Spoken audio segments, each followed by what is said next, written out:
안녕하십니까. 저는 오늘 프로그램의 진행을 맡은 연세한병원 폐암센터 종양내과 김혜련 교수입니다. 이렇게 온라인을 통해서 만나뵙게 돼서 대단히 반갑고 기쁘게 생각을 합니다. 오늘 폐암 온라인 토크 콘서트에는 폐암의 최신 치료를 주제로 환우분들이 궁금해하시는 내용을 답변해 드리는 시간을 갖고자 합니다. 본격적으로 시작하기에 앞서서 저희가 오늘 저와 함께 해주실 교수님을 소개를 드리겠습니다. 저희 같이 연세한병원에서 폐암센터에서 근무하고 계신 호민희 교수님이십니다. 교수님 인사 부탁드립니다. 네, 안녕하세요. 연세한병원 폐암센터에서 주로 폐암 환자를 진료하고 있는 종양내과 홍민이라고 합니다. 저희가 다 아시다시피 폐는 저희 몸의 생명 유지를 위해서 굉장히 중요한 바이탈 기관입니다. 폐암은 이러한 폐에 생긴 악성 종양으로 흡연이 주요한 원인이지만 최근에는 비흡연 폐암도 많이 늘고 있습니다.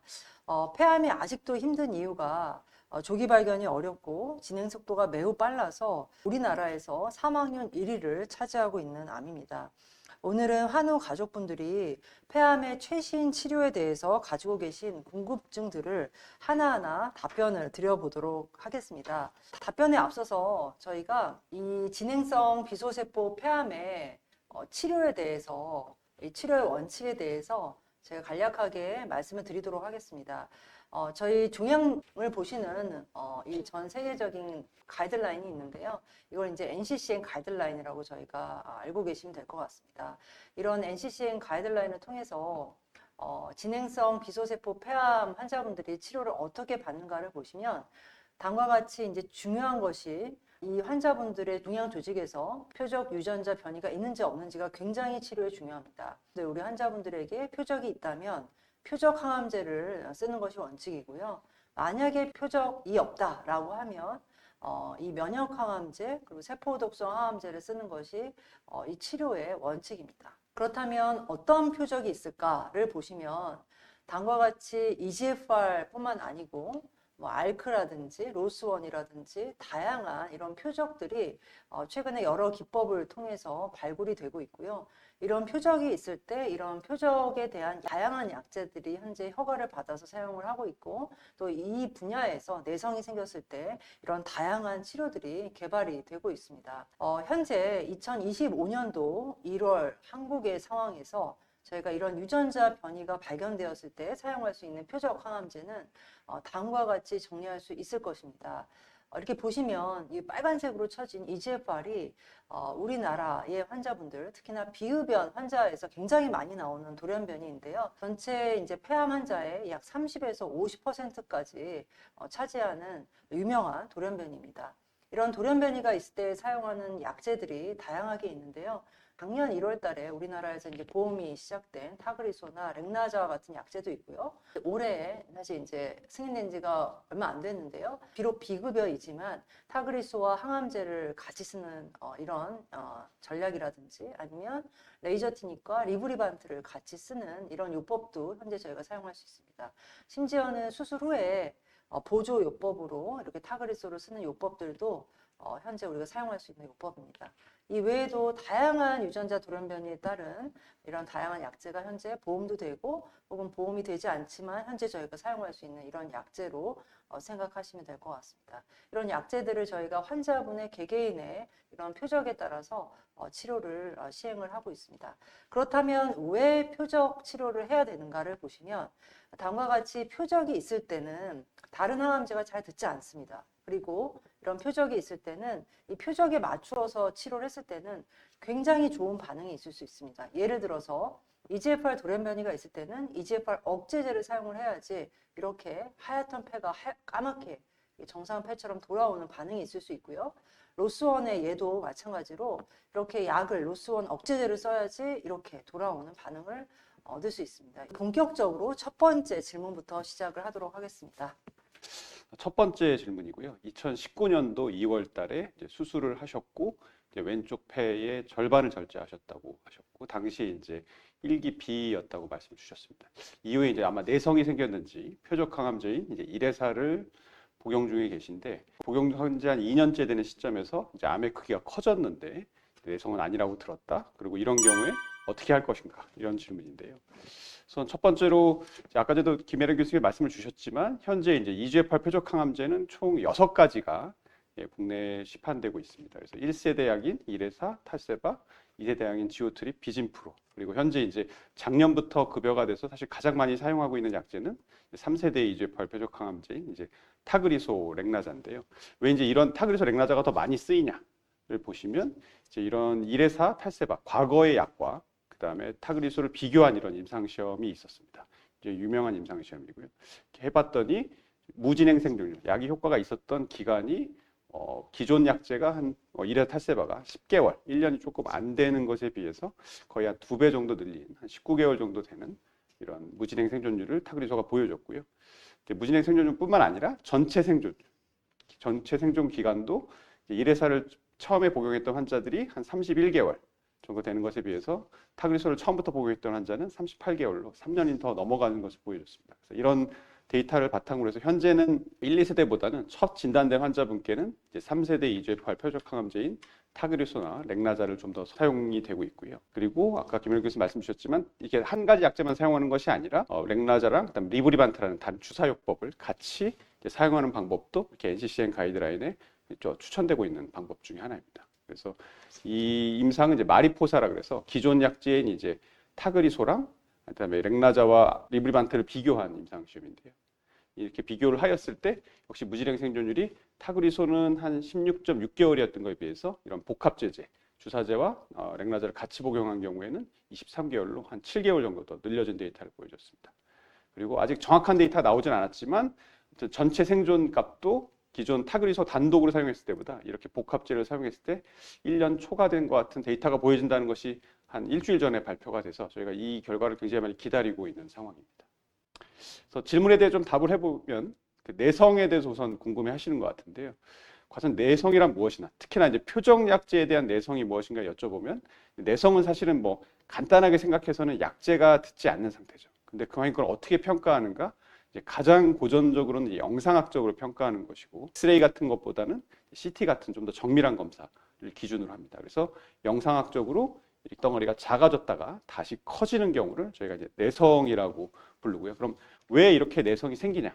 보통은 이제 새로운 이제 표적 유전자 돌연변이가 발생한다고 하고, 그다음에 기존에 이제 1, 2세대의 표적 항암제를 사용했을 때 내성이 생긴 경우에 가장 많이 보이던 변이가 EGFR T790M입니다. 이게 한 반 정도를 차지하거든요. 그래서 내성이 아니라고 사실 들으셨으면 사실 약제를 유지하는 게 답이죠. 근데 뭔가 내성이 의심이 되는 상황인 것 같긴 했어요.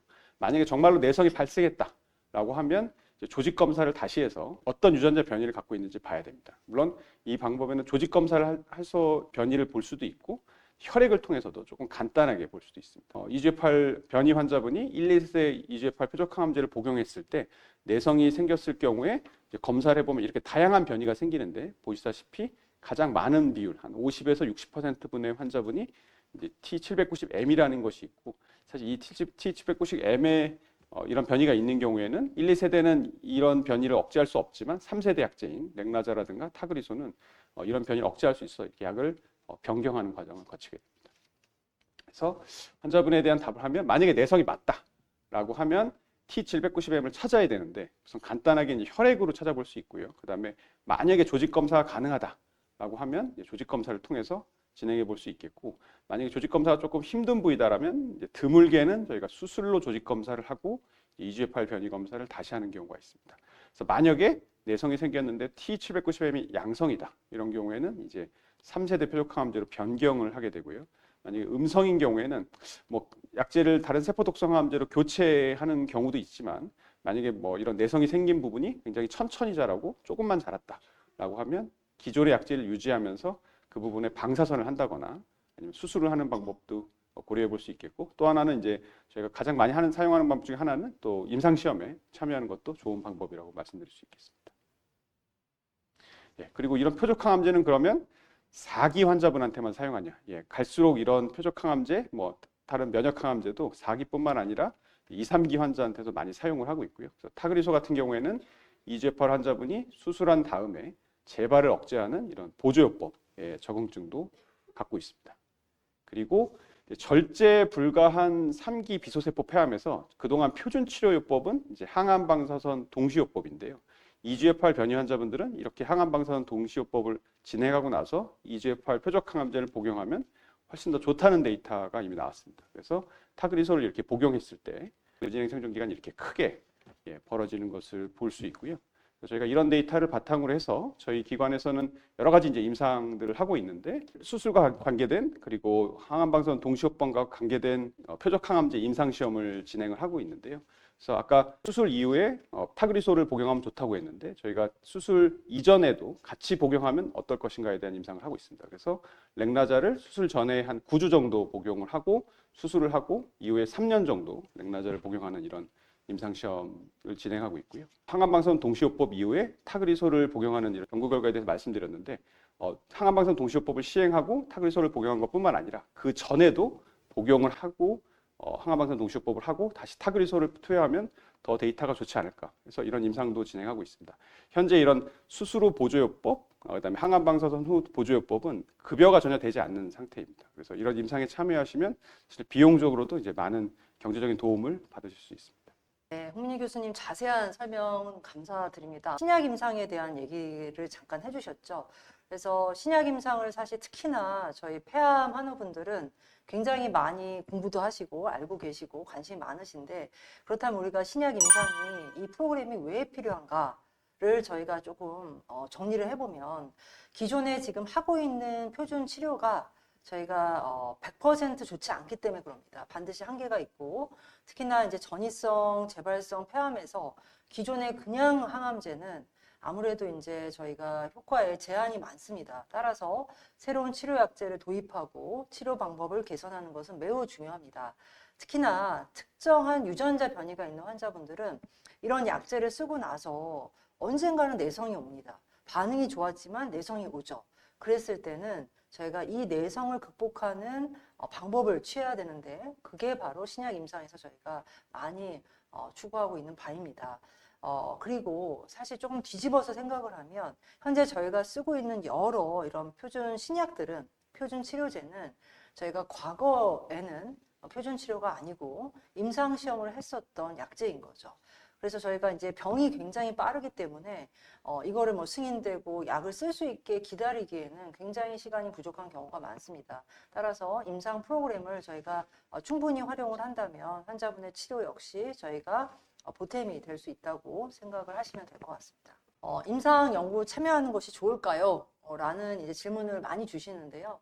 아까도 제가 말씀드린 전 세계적으로 종양학을 전공하는 의사들이 많이 참조를 하는 NCCN 가이드라인에서는 암 환자에 대한 최선의 치료는 임상 시험이라고 권고를 하고 있습니다.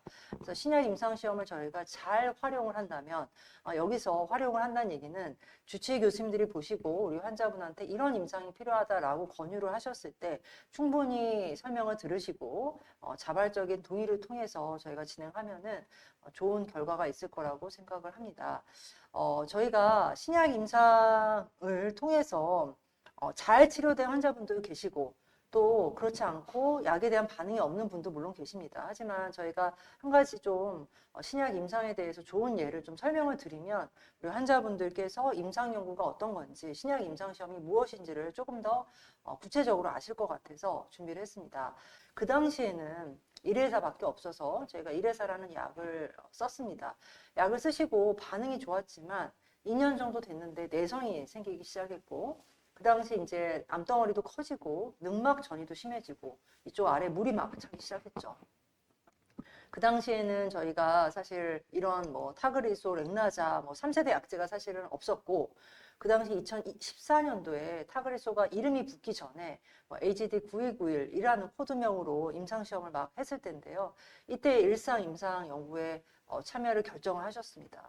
그리고 이 약제를 사용하고 나서 2개월 뒤에 보시면은 물의 양도 많이 줄었고 36개월 이상 이 환자분이 계속 약 치료를 받고 계신 상황이었습니다.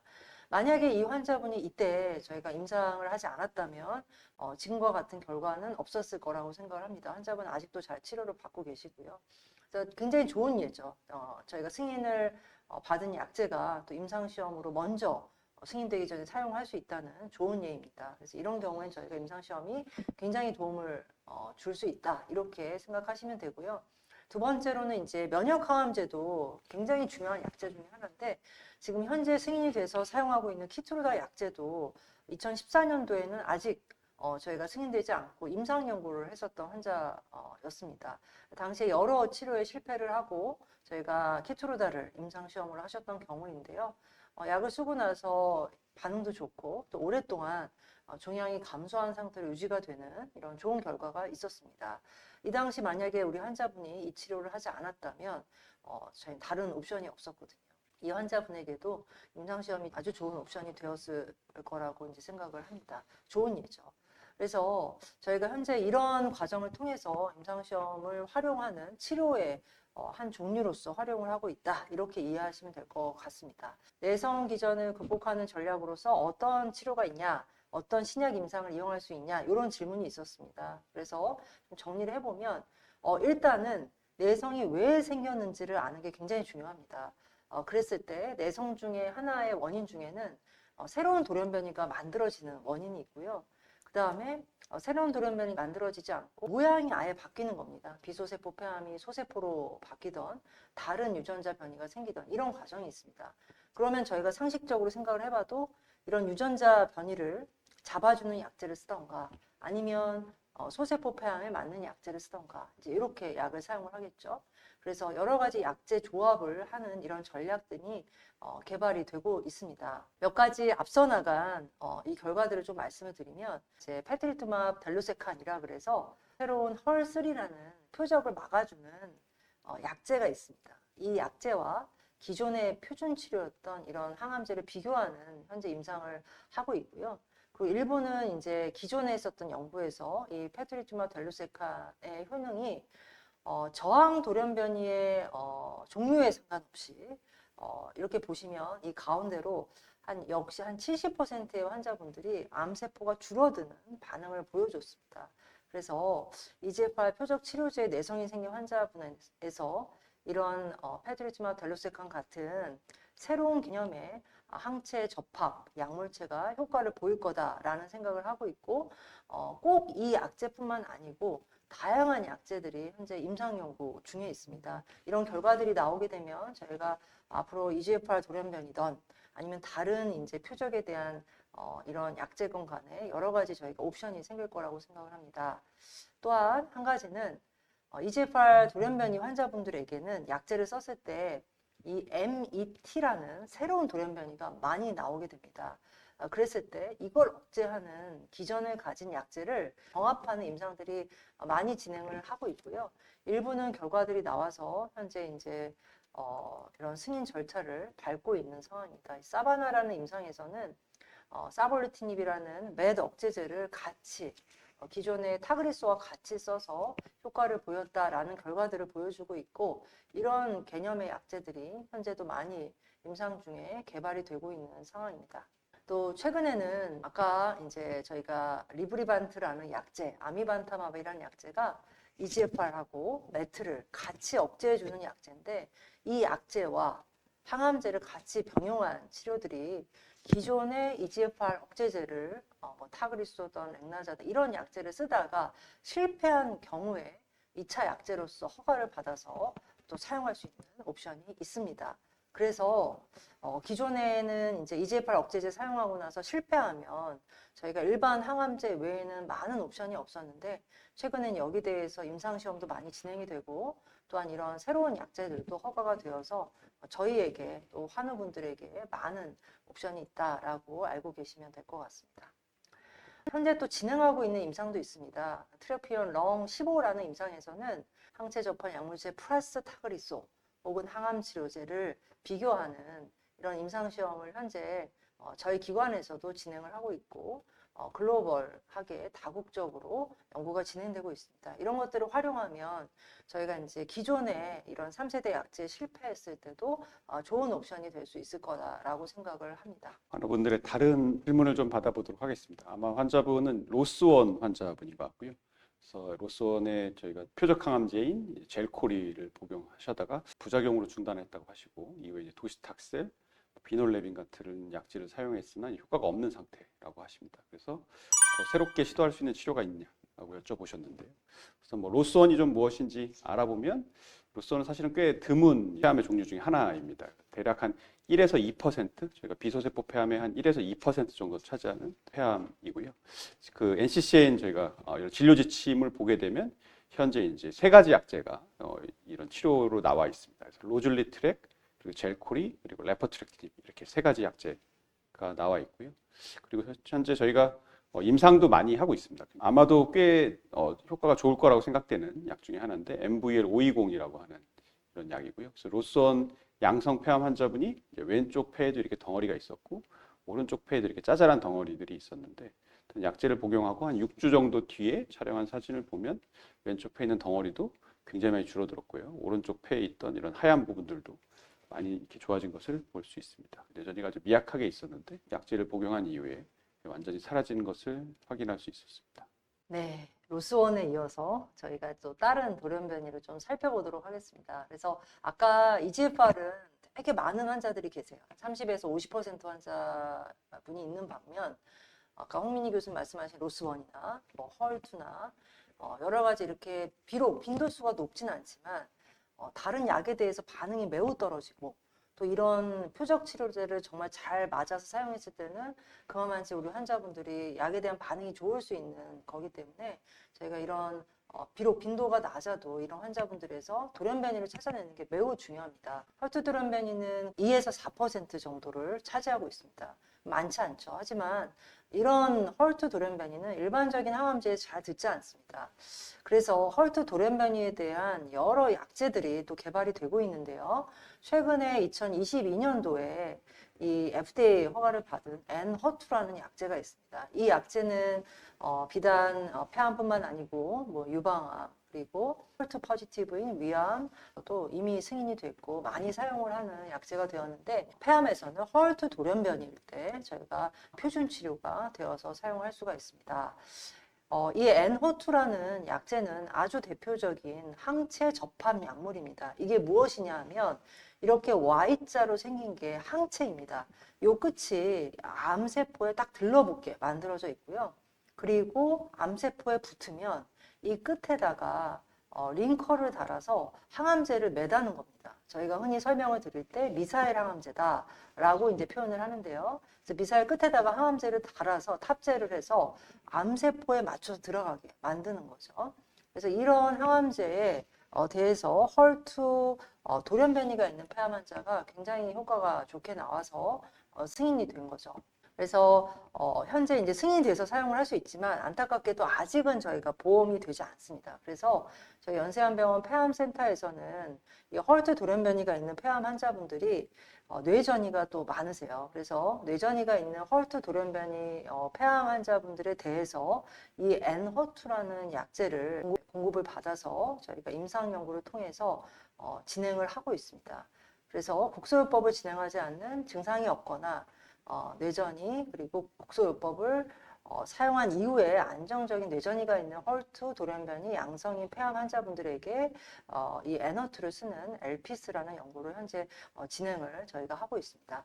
그래서 헐투 돌연변이 폐암에도 약제들이 많이 개발이 되고 있습니다. 그래서 그 중에 하나인 소 연구에서 했었던 이 약제는 보시다시피 간에 이렇게 전이가 컸던 환자분이신데 약을 쓰고 나서 줄어서 굉장히 지금 거의 보이지 않을 정도로 치료가 잘 되었던 케이스입니다. 그래서 이런 약제를 잘 사용을 했을 때는 비록 헐투 돌연변이가 많지는 않지만 저희가 약에 대한 효과를 보일 수 있기 때문에 잘 찾아내서 약제 치료하는 게 굉장히 중요하다. 이렇게 설명을 드릴 수 있겠습니다. 예, 다음 질문 받아보겠습니다. 다음 질문은 소세포 폐암 질문들인데요. 우선 아마 탈라타맵에 대해서 궁금하셨던 분 질문이 하나 있고요. 또 하나는 이제 뭐 잽젤카 그리고 임상시험에 대해서 이렇게 여쭤봤던 분이 있습니다. 그래서 사실 소세포 폐암의 표준 치료다라고 하면 우선 소세포 폐암은 확장기랑 이제 제한기로 나누게 되고요.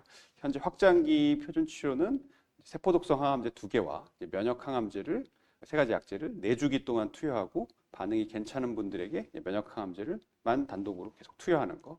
그리고 만약에 내성이 생기면 뭐 다른 암종과 마찬가지로 약제를 바꾼다라는 것이고 소수표한 제한기에 있어서는 항암 방사선 동시요법 병합이라 그래서 항암제, 세포독성 항암제 두 가지와 그다음에 방사선 치료를 같이 병행하는 것이 이제 표준 치료입니다. 근데 만약에 이런 1차 이런 그 소세포폐암 확장기에 있어서 1차 면역 항암제 플러스 세포독성 항암제가 실패하였을 때 쓸 수 있는 여러 가지 약제들이 있는데 그 중에 유명한 약제 중에 하나가 이제 잽젤카라고 불리는 이제 러비넥테딘입니다. 이건 주로 이제 DNA의 이런 손상을 이런 유발해서 암세포를 죽인다고 되어 있고요. 그래서 연구 결과를 보면 이제 전체 반응률, 즉 암이 많이 줄어드는 사람의 비율이 한 3분의 1 정도 되는 한 35% 정도였고 반응이 지속되는 기간은 한 5개월, 그리고 전체 생존 기간은 한 9개월 정도로 기존 약제보다는 이제 훨씬 더 좋은 데이터를 보여줘서 현재 저희가 많이 사용을 하고 있는데 아직 2025년 1월 지금 현재에서는 한국에서 급여가 되지는 않는 상황. 저희가 썼던 환자분들 예시를 보여드리면 이제 굉장히 연세가 많으신 80세 여자 환자분이었고 1차 치료에 실패했습니다. 그래서 러비넥터딘을 저희가 사용을 하였고 환자분 같은 경우 이렇게 왼쪽 폐에 굉장히 큰 덩어리가 있었는데 역시 2주기 정도 사용한 다음에 굉장히 많이 줄어드는 이런 소견을 보여줬고요. 또 한 분은 이제 75세 남자 환자분이었고 이분은 아까 환자분보다 훨씬 더 치료력이 많았습니다. 기존에 한 4가지 정도의 약제를 사용했는데 모두 다 실패해서 사실 약이 거의 없는 상황에서 5번째 약으로 이걸 사용하였고 주로 복강 안에 이런 소세포 폐암이 있었는데 이분도 한 2주기밖에 투여하지 않았음에도 불구하고 이런 복강 안에 있던 림프절들이 크게 많이 감소하는 것을 보여주었습니다. 탈라타맵에 대해서 말씀을 드리면 탈라타맵은 굉장히 좀 특이한 약제인 것 같습니다. 이중 항체라 그래서 저희가 암세포랑 그다음에 면역세포를 칠 수 있는 발이 2개 달린 이런 항체입니다. 이런 약제 같은 경우에 굉장히 좀 특이한 기전을 갖고 있는 상황인데요. 약제를 소세포폐암을 사용하였을 때 결과를 보면 암이 많이 줄어드는 사람의 비율이 한 10명 중에 4명 정도 되는 굉장히 높은 40%의 반응률을 보였고 반응이 있는 환자분들은 1년 이상 반응이 가는 13개월 정도, 생존기간의 중앙값은 한 14개월 정도를 보여주었습니다. 실제 저희가 치료했던 환자분 같은 경우에는 이제 간전이가 있던 이런 소세포 환자분이었는데 저희가 한 2번 정도 투여하고 2-3번 정도 투여하고 6주 뒤에 반응을 보았을 때 간전이도 많이 감소하고 폐에 있던 전이들도 많이 감소하였습니다. 근데 탈라타맵은 좀 특이한 부작용이 있습니다. 이게 일종의 면역 항암제이기 때문에 우리 몸의 면역 시스템을 이제 항진시켜서 여러 가지 부작용이 나타날 수 있는데 대표적인 것이 이제 사이토카인 방출 신드롬이라 그래서 면역세포가 활성화되면서 이제 다량의 사이토카인이 나와서 전신적으로 염증 반응을 일으키는 건데요. 주로 이런 어떤 증상이 있느냐? 주로 이제 발열, 열이 난다거나 몸이 피곤한다거나 혈압이 좀 떨어진다거나 아니면 산소 포화도가 떨어지는 이런 부작용이 있을 수 있는데 그래도 뭐 무섭지 않냐라고 아까 여쭤보신 것 같은데 사실 투여는 이런 부작용은 대부분 투여 첫 주기에 발생합니다. 투여 첫 주기에 발생하고 물론 발생 빈도는 한 반 정도 되는 것 같아요. 근데 이게 발생했다고 해서 첫 번째 대부분 이제 경증으로 발생을 하고요. 그다음에 이게 첫 번째 투여했을 때, 두 번째 투여했을 때, 세 번째 투여했을 텐데 투여를 계속 하면 할수록 방출 신드롬은 훨씬 더 감소하게 됩니다. 그래서 사실 안전하게 사용할 수 있는 약제라고 생각을 하고요. 그래서 저희가 이런 탈라타맵을 갖고도 임상 시험을 진행을 하고 있습니다. 아까 소세포폐암 확장기의 표준 치료는 면역 항암제 플러스 세포 독성 항암제라고 말씀을 드렸는데 이 세포 독성 항암제에다 면역 항암제에다 이런 탈라타맵을 더하는 이런 임상 시험도 하고 있고요. 또 소세포폐암 제한기에 있어서 항암방사선 동시호법이 표준 치료라고 말씀드렸는데 사실 항암방사선 동시호법을 하고 나서는 저희가 하는 것은 주로 지켜보는 겁니다.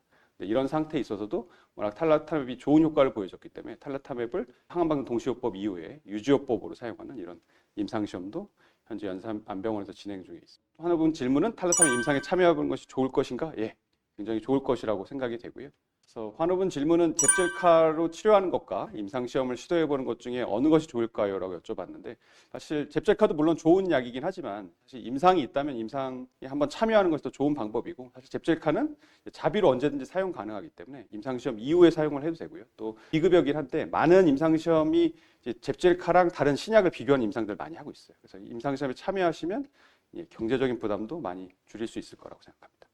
홍민 교수님, 어쨌든 지금 소세포폐암이 예전에 사실은 소세포폐암은 진짜 약이 없었는데 오늘 교수님 말씀해 주신 것처럼 탈라타맵 약도 있고 임상도 많아졌고 잽젤카도 있고 이제 소세포폐암이 아주 비약적인 발전을 이룬 것 같습니다. 네, 소세포폐암도 예전에 비해서는 약이 많이 늘어서요. 저희들이 좀 더 많은 무기들을 갖게 된 것 같습니다. 네. 그리고 뭐 워낙 잘 아시는 이제 면역 항암제에 대한 다른 질문이 있었는데요. 그래서 수술 후 면역 항암제 사용이 한국에서 가능한가? 예, 물론 가능합니다. 그래서 두 가지 연구가 크게 있었는데 하나는 이제 티센트릭을 사용했던 연구가 있고 또 하나는 이제 키트루다를 사용했던 연구가 있는데 두 연구 다 효과를 입증했던 연구고 현재 수스루 보조요법으로 한국에서도 사용이 가능한데 이제 아직 2025년 1월 현재로서는 이제 모두 비급여인 상태입니다. 그래서 저희 연세한병원에서는 이제 뭐 이런 임상도 하고 있는데요. 주로 키트루다의 이제 바이오시밀러 임상입니다. 그래서 수술한 이후에 2, 3기 환자분들에게 수술 후 키트루다가 워낙 효과를 입증했기 때문에 수술 후 키트루다를 드리거나 아니면 키트루다 바이오시밀러를 투여하는 이런 임상을 현재 진행 중에 있습니다.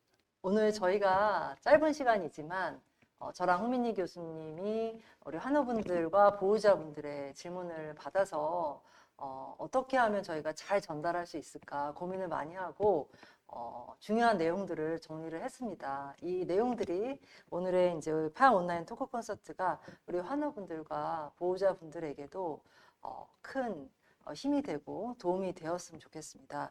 만약에 또 이런 기회가 있어서 저희가 또다시 한번 또 이런 자리를 마련하고 또 이런 기회를 가졌으면 좋겠습니다. 오늘 강의 또 열심히 준비해 주시고 해주신 홍민희 교수님께도 다시 한번 깊이 감사를 드립니다. 감사합니다. 예, 그리고 네, 오늘 경청해 주신 환우분들, 또 보호자분들 모두 힘내시고 저희도 최선을 다해서 치료를 하고 또 환자분들도 항상 건강하게 또 잘 치료 받으실 수 있기를 바라겠습니다. 오늘 참여해 주셔서 감사합니다. 감사합니다.